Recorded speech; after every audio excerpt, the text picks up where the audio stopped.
సక్సెస్ఫుల్గా ఫ్రాన్స్ దేశపు రాజధాని అయిన ప్యారిస్లో అడుగుపెట్టేశాం. కానీ ఇప్పుడు రాత్రి 9:15 అవుతుంది. అండ్ ఈ సమయంలో కూడా వెలుగు ఎలా ఉందనేది చూడండి. ఎంత వెలుగు ఉంది. అక్కడ మనకి చందమామ కనిపిస్తున్నాడు. ఎంత బ్యూటిఫుల్గా ఉంది కదా. రాత్రి 9:30కు సిటీ సెంటర్లో ఉన్న పరిస్థితి.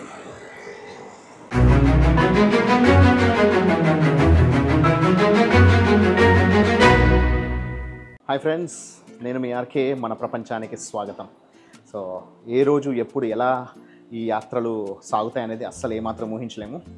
ఇంకో 2 నుంచి 3 వారాల తర్వాత మీకు యూరోప్కి వెళ్ళి యూరోప్ యాత్ర చేసి యూరోప్లోని రకరకాల దేశాలు చూపిద్దాం అనుకున్నాను.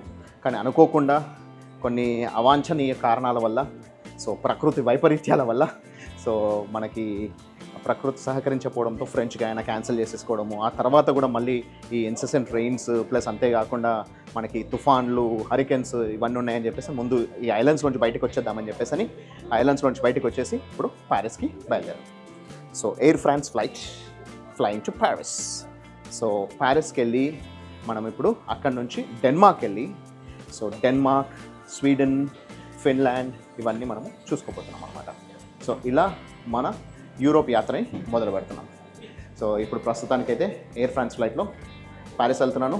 వెళ్ళే దారి ఎలా ఉందో చూసుకుందాం. దాని తర్వాత నెక్స్ట్ దాని గురించి మాట్లాడదాం. ఫ్రెంచ్ గయానాకి వెళ్దాం అనుకుని ప్రిపేర్ అయిపోయి ఎల్లో ఫీవర్ కూడా వ్యాక్సినేషన్ తీసుకొని అంతా రెడీ అయిన తర్వాత, సో అనుకున్నది ఒకటి అయింది ఒకటి అన్నట్టు. సో మనం అనుకుంటే కాదు, దేవుడి స్క్రీన్ ప్లే అనేది చాలా డిఫరెంట్గా ఉంటుంది. సో తను ఎక్కడ పంపించదలుచుకుంటే అక్కడ పంపిస్తాడని చెప్పేసి అని మళ్ళీ ఈరోజు ఒకసారి ప్రూవ్ అయింది. ఎందుకంటే 3 days no flights, nothing. So ఆ ఐలాండ్లో మనం ఆగిపోవాల్సిందే. అలా ఆగిపోయి ఆ తర్వాత నెక్స్ట్ ఫ్లైట్స్ ఎట్లాగో క్యాన్సిల్ చేయాల్సిందే. అవన్నిటికంటే బెస్ట్ థింగ్ అని చెప్పేసి అని యూరోప్ వెళ్ళిపోతున్నాం. సో యూరోప్లో మనము ఎక్స్ప్లోర్ చేద్దాం. సో అనుకోకుండా ఫ్రెంచ్ గయానా కాకుండా ఫ్రెంచ్ క్యాపిటల్ అయిన ప్యారిస్కి వెళ్తున్నాం. ఇక్కడ మనకి ఫ్లైట్ పాత్ అనేది ఉంది, అది మీకు చూపిస్తాను. సో దాని తర్వాత 1 గంట 26 నిమిషాల్లో మనం చేరుకోబోతున్నాం. ఇదే ఫ్లైట్ పాత్. FDF అంటే మనం మార్టినెక్, ఫోర్ట్ డి ఫ్రాన్స్ నుంచి ORY. So Charles de Gaulle ఎయిర్పోర్ట్కి ఫ్లైట్స్ అవైలబుల్ లేకుంటే ఆరిలీ ఎయిర్పోర్ట్ ఇన్ ప్యారిస్ దిగుతున్నాం అనమాట. యాక్చువల్ మెయిన్ ఎయిర్పోర్ట్ వచ్చి చార్ల్స్ డి గాల్. సో దానికి వెళ్ళట్లేదు, ఆరి ప్యారిస్కి వెళ్తున్నాము. సో మనకి ఇంకో 1 గంట 25 నిమిషాల్లో మనము డెస్టినేషన్ చేరుకోబోతున్నాం. ప్రతిసారి మా ఎడిటర్ ఫ్లైట్ పాత్ చూపిస్తూ ఉంటాడు కదా. సో అలా కాకుండా ఇప్పుడు డైరెక్ట్గా మీకు ఫ్లైట్ పాత్ అనేది రియల్ టైం ఫ్లైట్ పాత్ అని చూపిస్తున్న దీంట్లో. సో అక్కడ మనం ప్యారిస్కి వెళ్తున్నాం FDF నుంచి. 2 కూడా ఫ్రెంచ్ కంట్రోల్లో ఉన్న కంట్రీసే. నాకు ఆఖరి సీట్ అయ్యేసరికి ఒకే ఒక సీట్ లెఫ్ట్ ఓవర్. అంటే ఇలా చూస్తున్నారా, మధ్యలో తీసుకున్నాను. కానీ నాకు యాక్చువల్గా విండో ప్రిఫర్ చేస్తాను, వీడియో మనకి షార్ట్స్ తీసుకోవడానికి అవుతుందని. లేదంటే ఆయిల్ ప్రిఫర్ చేస్తాను. కానీ అలాంటిది నేను ఇక్కడ మధ్యలో కూర్చోవాల్సి వచ్చింది. ఎందుకంటే ఒకటే సీట్ ఉంది, ఆ ఒకటి తీసేసుకున్నా. సో మనం ముందుకి సాగడమే మనకు తెలిసిన ఏకైక మంత్రం. సో సాగుతూనే ఉండాలి. ఎలాంటి అడ్డంకులు అవాంతరాలు ఏర్పడ్డా సరే మనం ముందుకు సాగుతూనే ఉండాలి. ఈ ఫ్లైట్ జర్నీలో భాగంగా 2 విషయాలు మీతో షేర్ చేసుకోవాలి. ఒకటి, నా వెనకాల ఎవరైతే ఉందో ఆమె 1 గంట క్రితం చాలా భయపెట్టేసింది. ఆమెకి పాపం ఊపిరి తీసుకోవడానికి చాలా ఇబ్బంది పడింది. సో మన ఎయిర్లైన్ స్టాఫ్, మన పైలట్, మిగతా వాళ్ళందరూ కూడా వచ్చేసారనమాట. సో ఆమెకి కొంచెం నిమ్మకాయ ఇచ్చి ప్లస్ అంతేకాకుండా ఆక్సిజన్ ఇచ్చి అలా చేసి తనని కంట్రోల్ చేశారనమాట. తనకు కొంచెం సిక్ అయిందంట, అందుకని ఇబ్బంది పడుతుంటే వాళ్ళు మేనేజ్ చేశారనమాట. సో అలా ఎవరన్నా అనుకోకుండా సిక్ అయితే వీళ్ళు ఎలా ఫస్ట్ ఎయిడ్ చేస్తారు అనేది నేను లైఫ్లో ఫస్ట్ టైం ఎక్స్పీరియన్స్ చేశాను. రెండోది, ఇప్పుడు నా ఊళ్ళో ఒక బాబు పడుకున్నాడు, ఆ బాబుని చూపిస్తాను. ఈ బాబు పడుకోవడానికి చాలా ఇబ్బంది పెడుతుంటే నా ఊళ్ళో పడుకోబెట్టుకున్నాను. సో కాసేపు ఇలా తడితే సో మంచిగా ప్రశాంతంగా పడుకున్నాడు అనమాట. ఆ అబ్బాయికి కూడా కప్పాను. సో జుట్టు అనేది వీళ్ళు కెరీబియన్స్కి పుట్టుకతోనే డిఫరెంట్గా ఉంటుంది కదా, మన ఇండియన్స్లో కాకుండా. సో నా పిల్లల్ని పెడితే ఎలాంటి ఇబ్బంది పెట్టకుండా హ్యాపీగా పడుకుంటున్నాడు. నాకు అది బాగా అనిపించింది ఈ సంఘటన కూడా.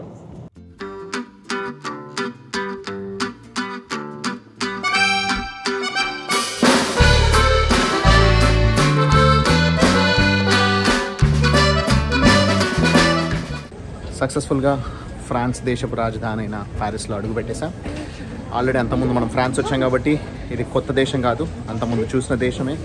సో ఇక్కడ నుంచి మనకి ఇది చార్ల్స్ డిగాల్ ఎయిర్పోర్ట్ కాకుండా సెకండరీ ఎయిర్పోర్ట్ అనమాట, ఆర్లీ ఇంటర్నేషనల్ ఎయిర్పోర్ట్. ఇక్కడికి వచ్చేసాము. ఇది ఎయిర్పోర్టు. దీని తర్వాత ఇమిగ్రేషన్ ఫార్మాలిటీస్ కంప్లీట్ చేసుకున్నాక రూమ్కి వెళ్తాం. ఇమిగ్రేషన్ పూర్తయిపోయింది. ఇప్పుడు బ్యాగేజ్ కౌంటర్ దగ్గరకు వచ్చి వెయిట్ చేస్తున్నా, బ్యాగేజ్ కోసం వెయిట్ చేస్తున్నా. సో ఇక్కడ ఇమిగ్రేషన్ ఆఫీసర్స్ ఫోర్టీ ఫ్రాన్స్లో ఏ వీసాలో ఉన్నామనంటే ఫ్రాన్స్ వీసా అని చూపించాను అనమాట.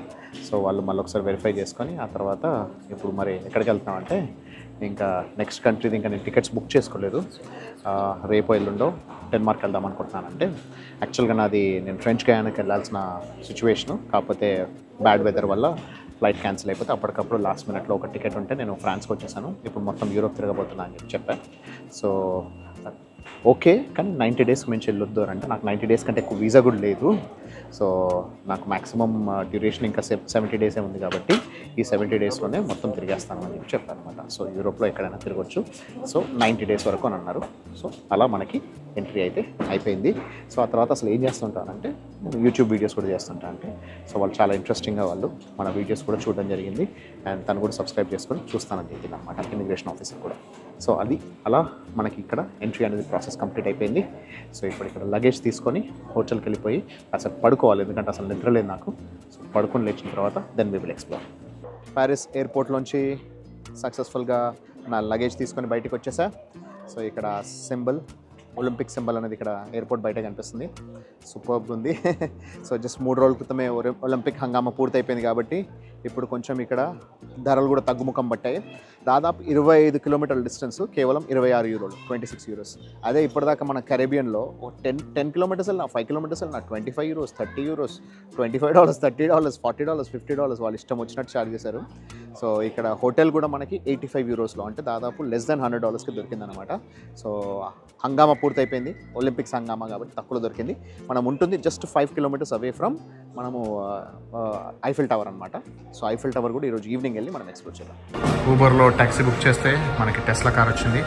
దీంట్లో మనం ఇప్పుడు వెళ్ళబోతున్నాం. సో మనకి ఊబర్లో బుక్ చేస్తూనే మనకు తక్కువలో దొరుకుతున్నాయి అనమాట. ఊబర్ గ్రీన్ కాబట్టి మనకి టెస్లా కార్ వచ్చింది. అండ్ మిగతా నార్మల్ అయినా కూడా ఆల్మోస్ట్ సేమ్ ప్రైస్ ఉంది. అదే వేరే ఎయిర్పోర్ట్ ట్యాక్సీ తీసుకుని ఉంటే 45 to 50 యూరోస్ దాకా అయ్యేదంట. సో మనకి ఊబరే ఇక్కడ తక్కువలో ఉందన్నమాట.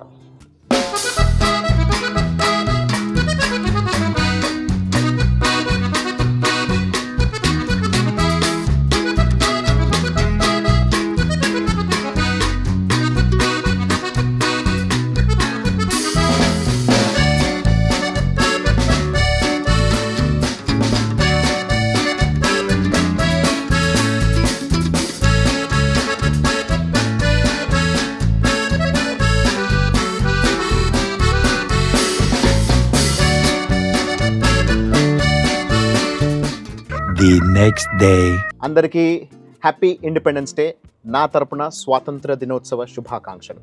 సో నేను ప్యారిస్కి వచ్చి దాదాపు 2 days అవుతుంది. నిన్న ఎర్లీ మార్నింగ్ వచ్చాను, ఈరోజు ఈవినింగ్ ఇప్పుడు నేను మీకు ఫైనలీ ఒక వీడియో చేస్తున్నాను. ఎందుకు అనంటే అది ఎల్లో ఫీవర్ వ్యాక్సినేషన్ ఎఫెక్టో లేకపోతే 2 days కంటిన్యూస్గా నిద్ర లేకుండా, ఎందుకంటే పొద్దున్నే వచ్చాను, అంతకుముందు రాత్రి నిద్ర సరిపోలేదు, ఆ తర్వాత దాదాపు 6-7 అవర్స్ ఎయిర్పోర్ట్లో వెయిట్ చేయడం అయింది. ఆ తర్వాత మనకి ప్యారిస్కి ఫ్లైట్ బుక్ చేసుకోవడము, ఆ తర్వాత ప్యారిస్కి నేను ట్రావెల్ చేయడం ఒక 9 గంటలు, అదంతా కూడా నాకు పడుకోవడానికి కుదరలేదు, నాకు ఫ్లైట్లో నిద్రపట్టలేదు.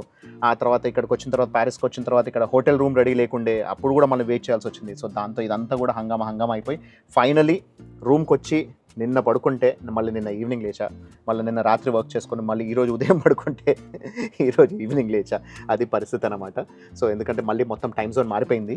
సో మనకి యూఎస్ టైం జోన్ నుంచి ఇప్పుడు మనము మళ్ళీ యూరోపియన్ టైం జోన్. సో ఇండియాకి జస్ట్ కేవలం 3.5 గంటలు మాత్రమే డిఫరెన్స్. కానీ ఇప్పుడు రాత్రి 9:15 అవుతుంది. అండ్ ఈ సమయంలో కూడా వెలుగు ఎలా ఉందనేది చూడండి. ఇంత వెలుగు ఉంది. అక్కడ మనకి చందమామ కనిపిస్తున్నాడు. ఎంత బ్యూటిఫుల్గా ఉంది కదా. సో ఈ పర్టికులర్ హోటల్ అనేది this is just 5 kilometers away from Eiffel tower. So ఈరోజు అయితే బయటికి వెళ్ళలేదు ఎక్కడికి. సో అందుకని ఈరోజు చూపించడానికి కుదరలేదు. సో ఇప్పుడు నేను డిన్నర్కి వెళ్ళబోతున్నాను ఒక ఇండియన్ రెస్టారెంట్. అది ఎలా ఉందో నేను చూసుకుందాం. ఆ తర్వాత రేపు మనము ప్యారిస్ని ఎక్స్ప్లోర్ చేద్దాం. అక్కడ చందమామని చూపిద్దాం అనుకుంటే ఇప్పుడే ఒక హెలికాప్టర్ ఎగురుతుంది నైట్ టైంలో. అది మనకి ఎంత క్లియర్గా కనిపిస్తుంది చూడండి. రాత్రి 9:30 కావస్తుంది. ఇప్పుడే ఇంకో హెలికాప్టర్ కూడా కనిపిస్తుంది. ఒకేసారి 2 హెలికాప్టర్స్. ఇదేదో మన ఇండియన్ ఇండిపెండెన్స్ డే సెలబ్రేట్ చేస్తున్నట్టు అనిపిస్తుంది నాకైతే. రెండు హెలికాప్టర్లు కనిపిస్తున్నాయి, రెండు వేరు వైపు వెళ్తున్నాయి. సో అక్కడ వాళ్ళ లైటింగ్స్ కూడా మనకు కనిపిస్తుందంటేనే అర్థమవుతుంది కదా, కొంచెం చీకటి కాబోతుంది.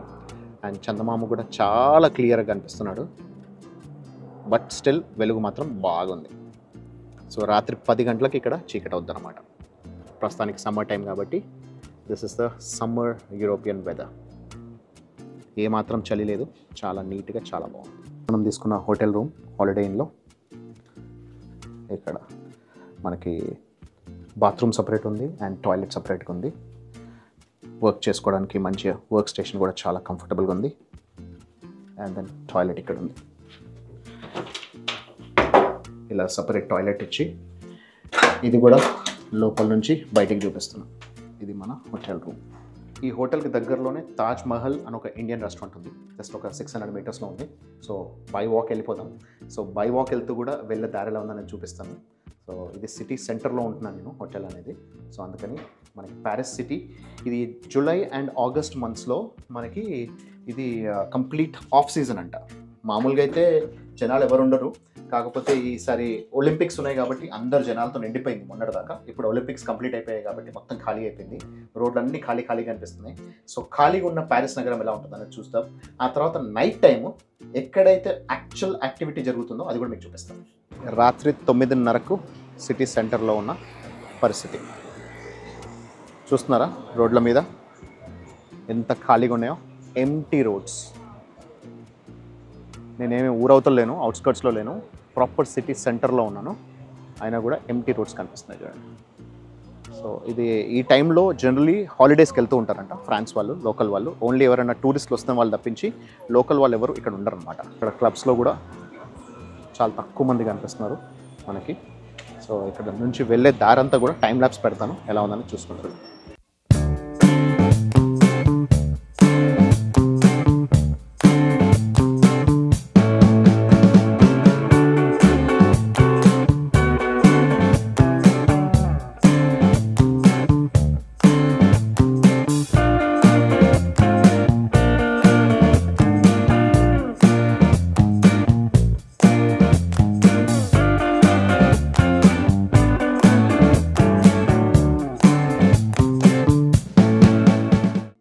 మన హోటల్ నుంచి ఇక్కడ తాజ్ మహల్ ఇండియన్ రెస్టారెంట్కి వచ్చేసా. సో మీరు ఒకటి గమనిస్తే ఇక్కడ ప్రతి ఒక్కరూ ఖచ్చితంగా ఓన్లీ జీబ్రా వాకింగ్ పైనే నడుస్తున్నారు. ప్లస్ అంతేకాకుండా బోల్డ్ అంత పెద్ద పెద్ద ఫుట్పాత్స్ ఉన్నాయి. ఫుట్పాత్ అంటే అదేదో జస్ట్ ఏదో నామకే వాస్తే కాకుండా ప్రతి ఒక్కరు ఆ ఫుట్పాత్ పైన నడిచే విధంగా పెద్దగా ఉన్నాయి. కొన్ని చోట్ల అయితే ఫుట్పాత్స్ ఎంత పెద్దగా ఉన్నాయంటే రోడ్డు కంటే కూడా పెద్దగా ఉన్నాయి. సో ఇక్కడ వీళ్ళు మనుషులు నడిచే వాళ్ళకి ఇబ్బంది లేకుండా ఉండాలన్నట్టు అంత కంఫర్టబుల్గా అలా వాళ్ళు తయారు చేసి పెట్టుకున్నారు. సో ఇదంతా కూడా నేను బై వాక్ రావడానికి కారణం మీకు చూపించాలని మొత్తం అంతా టైం ల్యాబ్స్లో రికార్డ్ చేశాను. చూసి మీకు బాగా అనిపించిందని అనుకుంటున్నా. సో ఇప్పుడు ఈ ఇండియన్ రెస్టారెంట్లో మనం ఫుడ్ తినేసి ఎలా ఉందనేది చెప్తాం. ఇంతకుముందు మనం వెళ్ళిన తాజ్ మహల్ ఇండియన్ రెస్టారెంట్ ఏదైతే ఉందో అది పేరుకే ఇండియన్ రెస్టారెంట్, కానీ ఒరిజినల్గా ఇండియన్ రెస్టారెంట్ కాదు. ఎందుకు అనంటే వాళ్ళకి నేను హ్యాపీ ఇండిపెండెన్స్ డే అని విష్ చేస్తే రెస్పాన్స్ రాలేదు, డౌట్ వచ్చింది. దాని తర్వాత కనుక్కుంటే వాళ్ళు బంగ్లాదేశ్ వాళ్ళంట. టేస్ట్లు కూడా అంత గొప్పగా ఏం లేవు, పర్లేదు, ఏదో ఇండియన్ ఫుడ్ కదా అని చెప్పేసి ఒక పకోడా, సమోసా అండ్ వెజ్ బిర్యానీ చెప్పాను. అన్నీ కూడా యావరేజ్ ఉన్నాయి. ఏదో లాగిన్ చేశా, మొత్తానికి డిన్నర్ చేయాలి కాబట్టి మన ఇండియన్ ఫుడ్ అని తినేసా. ఇండియన్ స్టైల్లో తయారు చేసిన ఫుడ్, ఇండియన్ ఫుడ్ కాదు. సో ఇండియన్స్ కాదు కాబట్టి సో అలా జరిగింది. నెక్స్ట్ వీడియోలో మీకు చాలా ఇంట్రెస్టింగ్ లొకేషన్స్ చూపించబోతున్నాను. సో ఖచ్చితంగా మీరు ఆ లొకేషన్స్ చూసి మీరు చాలా ఆశ్చర్యపోతారు ఎలా ఉంటుందనేది. సో అవన్నీ కూడా మనం నెక్స్ట్ వీడియోలో మాట్లాడదాం. సో ప్రస్తుతానికైతే ఈ వీడియోని ఇంతటితో ముగించేస్తున్నా. నెక్స్ట్ వీడియో మీకు ప్యారిస్ సిటీ అందాలను చూపిస్తాను. Okay, so keep watching. This is RK signing off. Take care, bye.